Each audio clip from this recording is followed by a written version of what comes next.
Sebuah pondok pesantren dan puluhan rumah di Temanggung, Jawa Tengah rusak diterjang angin puting beliung.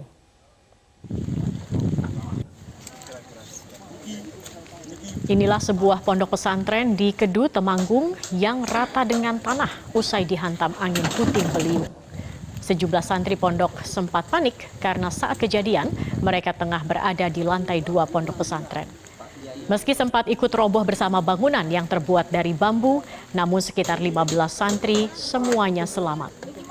Angin disertai hujan deras di Temanggung berlangsung sekitar 10 menit dan merobohkan bangunan pondok. Kerugian diperkirakan mencapai puluhan juta rupiah.